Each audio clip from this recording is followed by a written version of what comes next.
There's one issue we have to really address, and it's a sticky, tough issue. And it's one that you want to let go, but you're not going to right away. It's going to take a little bit because it's so sticky, it's so ingrained, it's so ugly. And it makes you a victim. It makes you a victim. You all have really come a long way, brought in a lot of wisdom, and really stopped being a victim to your parents. Doesn't that seem like ages ago where, the family stuff and blaming them? You stop being a victim to your exes, your ex, husbands and wives and partners and lovers, because you realized it was just like dragging around a lot of extra garbage with you. So you stop being a victim to them. You stop being a victim to mass consciousness, kind of generally. I mean, you realize it's still there, it can be seductive, but you stop letting it really bother you. But you got this one victim thing, big victim thing left. And it's the victim of feeling guilt, That makes you a victim. I'm guilty because I did something bad to another person. I'm guilty because I'm just, I'm not a nice person. I'm guilty because I'm still carrying around things that I did a long time ago, my secrets, whether they're dirty secrets, whether they're just deeply submerged secrets. And guilt will make you a victim more than other people, more than anything on the outside. As we're opening the wings right now, and we're about to take off, really to emerge. If you got that sticky stuff on your wings, you're not going to fly very well. You'll tumble a lot. It's time to take a look at feelings of guilt that are within. Now, they're funny because they're there. You know they're there. You actually know what they are. But the mind plays a game. The mind plays a huge game. And first of all, it will deny being a victim until you finally realize that your own guilt is the biggest sense of victimness that you'll ever have. Your own guilt, far greater than being a victim to a bad family or a bad relationship or job or whatever. You hang on to that guilt. You hang on to it out of shame. You hang on to it as the biggest form of self-testing that you have.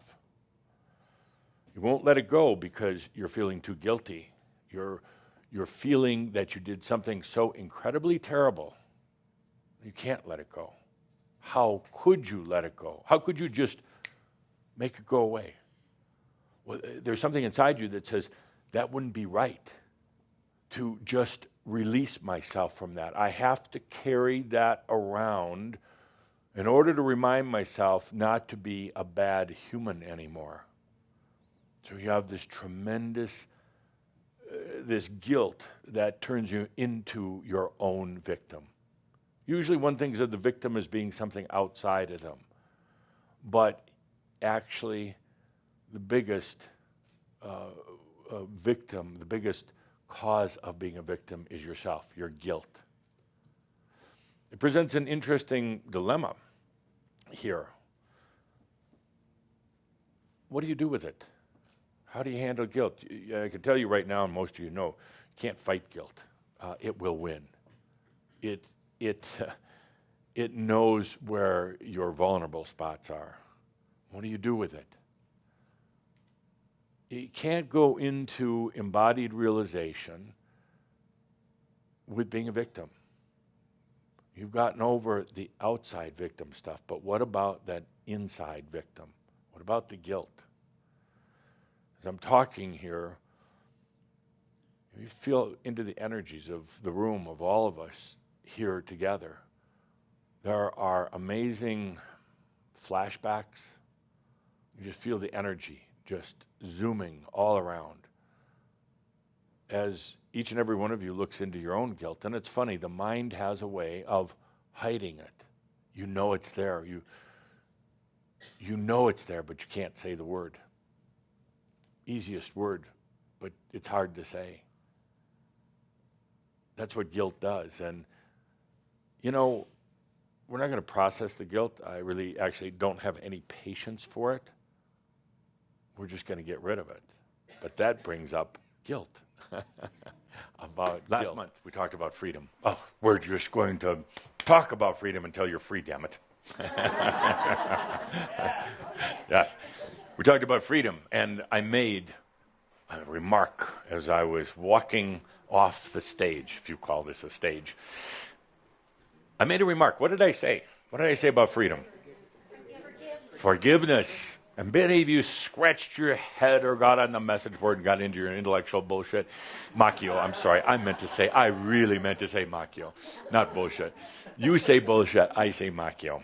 You got into intellectual macchio about it. What did he mean? And what is this whole thing with forgiveness? I said that on purpose to irritate you, believe it or not. Forgiveness. But there was a lot of truth in it. Forgiveness. To be free, it's important to forgive yourself. Not in the old Catholic or parochial way.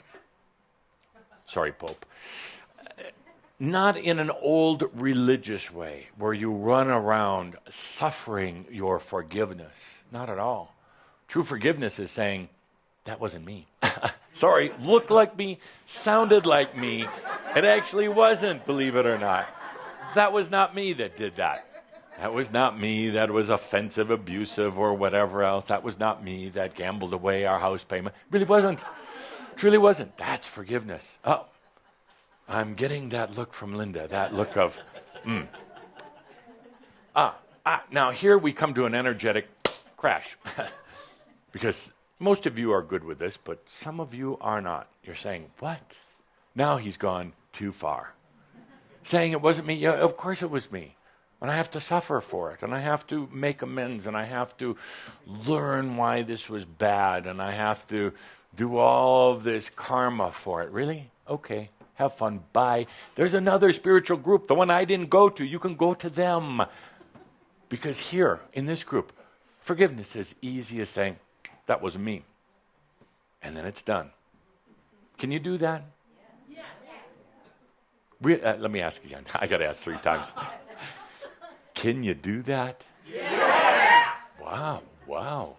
I thought it would be muddled when you said that the second time. Let me ask a 3rd time. Can you do that? Yes. Wow. I'm amazed. Wow, Obama might win after all.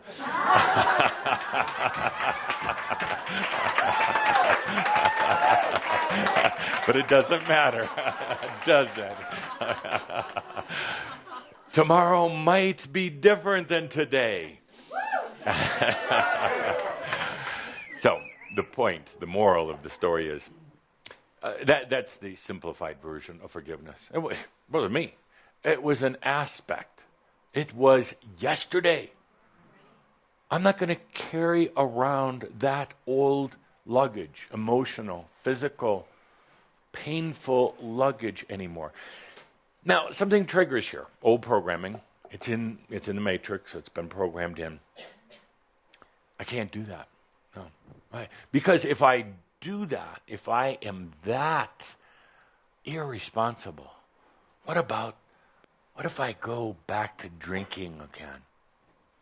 What if I go back to abusing people? I made a vow to myself, never, ever. What if I am so cavalier that I just say, that wasn't me? Am I delusional? Am I irresponsible that I can just shirk it off like that without feeling it deeply, without penance, without anything other than giving Adamus some money, $10. Can I do that? That is freedom.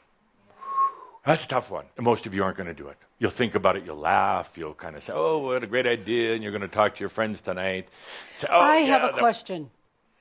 I didn't think it was Q&A time, Jan. I have a question. You said every word except responsibility. What about responsibility? What about it? Does that play into it at all? Some people just take responsibility. It's not just about feeling like they have to pay penance, just merely taking responsibility. Actually, this is all part of the pre-scripted discussion. She interrupts me, and I act a little offended. Adamus? I'm a master with my own podium. You cannot interrupt me. Take that. Phew! For those of you watching the first time that are still here, this is a Crimson Circle special program. Responsibility. That's an interesting question, and I'm going to put it right back on all of you. What's more responsible? What is more responsible? Walking around with that backpack filled with yesterday. Is that responsible? Walking around with who you used to be? No, it's a lot of things, but it's not responsible. And if you are going to start taking responsibility for your soul, which you haven't, you pretended it was somewhere else, which I'll talk about in a moment. If you're going to take responsibility for your soul, I contend, I'm not saying you have to believe, but I contend that responsibility starts right now by understanding it actually really wasn't you, and I can prove it. It was the net result of old programming. Hypnosis, past life BS, in things that were inflicted by teachers, parents, mostly yourself though, and mostly programming. So, what is more responsible, I ask? To continue with the old programming, or to stop right now and say, that really was not me. That was a lot of things, but that was not me. That's a good question, though. Responsibility. Is it more responsibility to carry your past, which really isn't your past, you're going to see, because your past is not what you think it is. Your past is a series of potentials, most of which have never been realized or understood. None of them, or very few of them, actually manifested. But you believe it's your past because of programming. But your past can be changed the moment you say, that was not my past. Suddenly, your past really isn't a series of chronological, linear events that took place. Suddenly, your past is no longer history or his story. Suddenly, the past is but one of many potentials or options that could have been played out. And now, literally, the moment you release yourself from your past, you suddenly realize how you can also change it tomorrow. That was a mouthful. Yeah. Forgiveness. That's why I threw this out there, forgiveness. Going so far as to say, wasn't me. That's forgiveness. Not forgiveness like, I am so sorry I did this to you, and I was terrible, and I was such a bum, and I was a bad husband, I was a bad mother. That is suffering. That is karma. That is really a lot of bad energy feeding. And that's beating on yourself. True forgiveness is saying, was not me. Show me the pictures. I don't care what proof you have. That wasn't me. It really wasn't. And then you stop for a moment and say, this is me. Watch this. And then they start laughing, of course. Woo, woo. But it doesn't matter. It doesn't matter. Because you're saying it to yourself, not to them. It's just like our dream walk the other day. This is me. This is my presence, my radiance, my I am that I am. This is me. It's always been me, actually. It has always been me. It's just been polluted with a lot of other stuff, which really wasn't me. A lot of old ideas, a lot of outdated and stale dreams, a lot of going along with mass consciousness. I really didn't want to. That wasn't me. This is me. I am that I am. Sin, karma, destiny, and fate. They're all the same. Different words for the exact same energetic dynamic. There are no sins. There are none. Oh, don't philosophically argue with me saying, but isn't murder a sin? I'm not even going to go there with you because you're not going to do it. It doesn't apply to you. If I was talking to a group at the prison, we might have something different to speak about.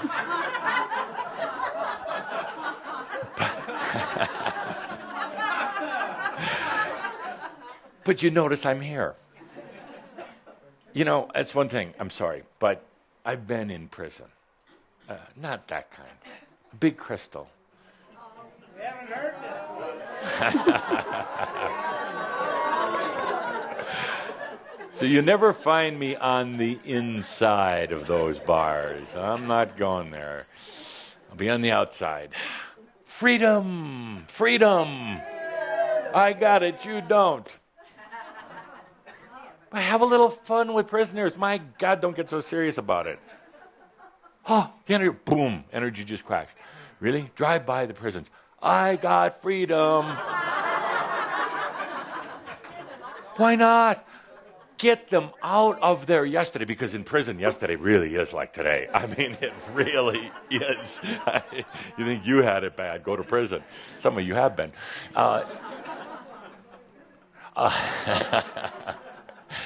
Really, no, really, a little, I got freedom, you don't. That'll piss them off. What happens when you get angry? You change, you shine some of your new potential. Yeah, to get there, maybe a little anger to get there, but so what? Change is change. I got freedom, look at you. You got 30 more years. I love you. Thank you.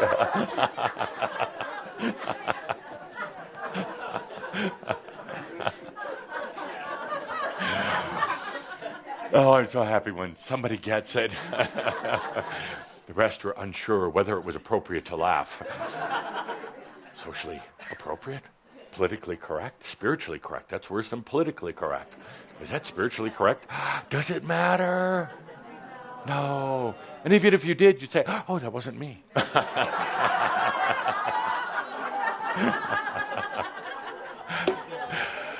Sin, sin, sin. Let's take a deep breath.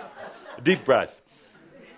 There is no sin, there's no karma, unless you want there to be. Oh, it's been pounded into you, drilled into you. That's an interesting concept. But it's just not true. Sin begets sin. Do you realize that? Sin. And you're told, many of you are told you have original sin. Oh, and if sin begets sin, you're in for a wagon load of trouble. Because once you think you sinned, actually, there's kind of an interesting human consciousness phenomenon. Well, I already sinned. I'm already going to hell. I might as well really go for it now. What does it matter? I'm a sinner. Just go for it. And sinners really actually have never met somebody who's totally redeemed. That's the bad part. There's no standard. They just meet other sinners. Their world is filled with sinners. And people trying for it. Thank you. Do you have an Adamus award for these two laughers? Please. I have an IOU for her. An IOU. What would you rather have, an IOU or a real Adamus award? A real Adamus award. Yeah. IOU? I'll get my do car a little keys now. manifesting here. I have to go home. Get their addresses. Oh, okay, yes. okay. Give them a little token gift in the meantime. What don't you have? What do you want? Do you want some money? We have money over here. Oh, hell, we have money right here. Guys, here's money. Oh, my God, for your troubles. For your troubles, take money, please. Oh, my God. Thank you. Linda. You need to check his That'll tide you over until the Adamus Award comes, because that is more valuable than gold, more coveted than money. Where were we? Sin. Sinners. Let's take a good humorous breath for forgiveness of sin. There really isn't any. And yeah, some of you are saying, oh, yes, but there's not unless you want there to be. There's no buts about it. There is no sin unless you want to believe it, sucker. I truly, quote me on that. Because you have to buy into that old system. You really have to be. You know, it's one thing to say, yes, I'm learning, and there's certain things that energetically feel better. I probably am not going to do that again because energetically it didn't feel good. But the minute you label it as sin, you've become a sucker. And I mean that, not as a nasty word. You have to now be an energy sucker because a sinner feels bad. And they're victims, and they're going to suck the energy from other people. I'm a sinner. They're either going to steal from them or do something bad again, or just like, oh, would you help me? I'm such a sinner. Oh, Father, help me. Whatever. Please, I've done bad sin. Now you are sucking energy. Sinners are suckers. Great bumper sticker. Sinners are suckers. Try driving to prison with that bumper sticker on.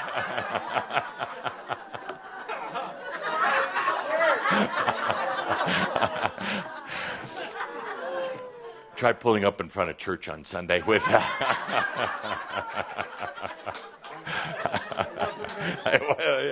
not my car. What car? Boom. A surefire way to get a new one. Next on our list, where are we? It was this odd thing that really isn't you, but an odd dynamic that was talking in your ear. All these are odd dynamics talking in your ear. They're tapes that go on and on and on. You got old voices, a lot of old voices. They're programmed right in, thanks to mass consciousness. Programmed right in there. They're programmed deep into your aspects, into your past lives, which really aren't yours. They are actually programmed into tomorrow. Already there are tentacles. Tomorrow. Programmed in. All of the voices are already there, waiting for you to wake up tomorrow so they can start chatting again. The only reprieve you get once in a great while is in dream state, once in a while. But then you don't remember it. You don't remember going to some of these amazing dimensions where you're free of those voices because the voices flood it out before you ever get back. Oh, it's one of the saddest things as I watch you go out there. Some nights you get into the really high realms. Amazing. And that's when you're really, really expressing as you. And then as you're coming back in, kind of like the space shuttle, kind of making its re-entry, saying to yourself, I'm going to remember. What was I supposed to remember? And you got all these voices. Nothing happened while you were out there. Focus, you got work to do today. You're stupid. You're a sinner. Selfish little bastard. And you're separated. You're separated from God. You have to make your way back. The voices start talking. Blah, blah, blah, blah, blah, blah, blah. Truly, stop for a moment. Listen. Just listen. Don't try to block. Listen. Listen to those voices. Where they come from. Whose they are.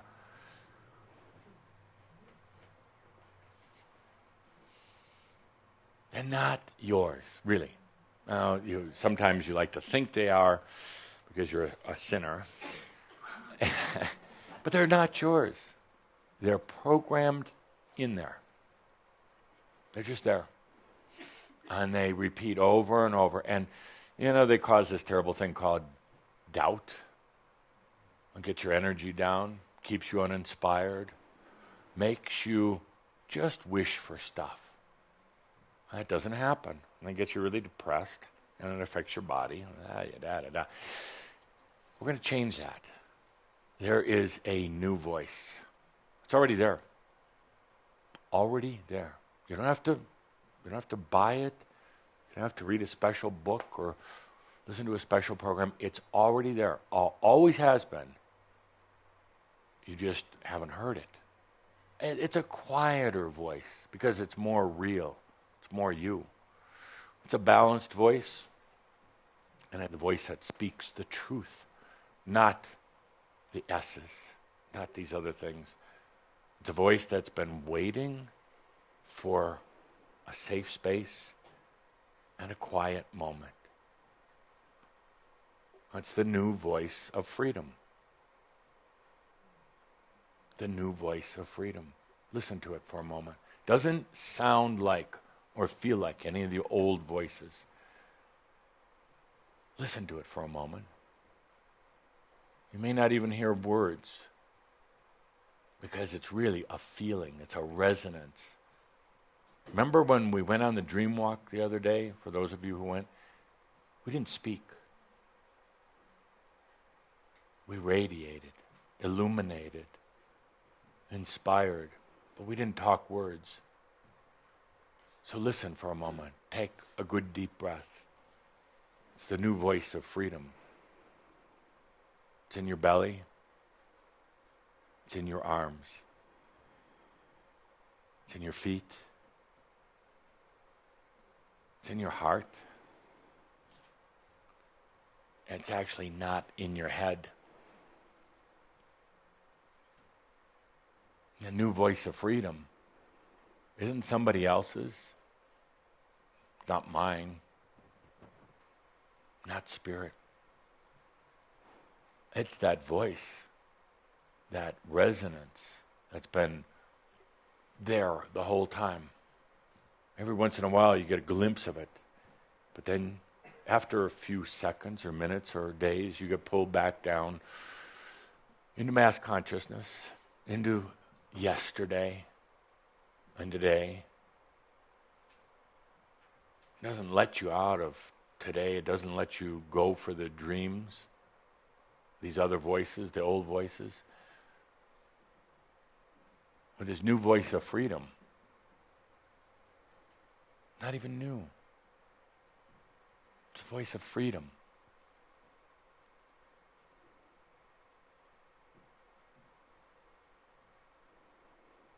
Total freedom. What to do? Talked about a new tomorrow. Talked about what dreams may come. About freedom. The interesting thing is actually nothing. Actually nothing except to keep breathing and allowing. Because if you wake up tomorrow morning and say, oh, I have to make this different than yesterday. I better get in there with my human self, my human mind, and I better eat yogurt instead of oatmeal, like that's really going to set you free. I better walk up the stairs backwards, really to fool spirit and your soul. It's not going to work. And if you try to, smash your way out of old prisons, of old dynamics, that kind of forced dynamic actually can work against you sometimes. I'm going to go tell that person off because I want to be free. So I'm going to go tell them what's been on my mind. That's not freedom. That's being obnoxious. Freedom, sovereignty, use the words interchangeably, is a state of consciousness. What happens is once you breathe it and you choose it, once you listen to it, into that quiet voice, then it changes all of your energy dynamics. Actually, you don't need to do anything. You stand there right in the midst of the storm, and it all happens. It's the acceptance. It's the forgiveness. It's the feeling into that new voice of freedom. You actually don't have to do anything. That's the amazing part. You don't have to affect change on a duality, linear, human level. It's like our dream walk the other day. You are in your own dream walk of your own tomorrow. You're just there in your presence. Suddenly, everything aligns itself with you to freedom. Means that some people may go out of your life, new ones come in. Means that some old belief system, some old job, so whatever, it moves, you don't.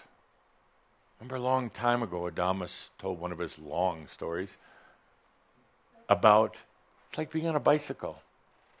You think about being on a bicycle, you think about pedaling and moving and action. New energy bike. You're stationary. You're not moving. Everything else is. The landscape, the reality, it shifts and changes. And all you have to do is like we did on the dream walk the other day. Be in your compassionate presence. That's all. Be in your compassionate presence. No fighting it. No trying to scheme it. Take a deep breath. Feel freedom, sovereignty. You don't have to do a thing. It all happens. And then you have a big smile on your face. Somebody's asking you, how did you do this? I mean, really, this was amazing. This was quantum. How did you do this? What books did you study? What great master did you follow? And you say, I didn't. All I did was take a deep breath and say, all is well in all of creation. And so it is. Thank you, dear Shambra. Thank you, dear listeners. To those of you who are still here for the first time, see you next month. Thank you.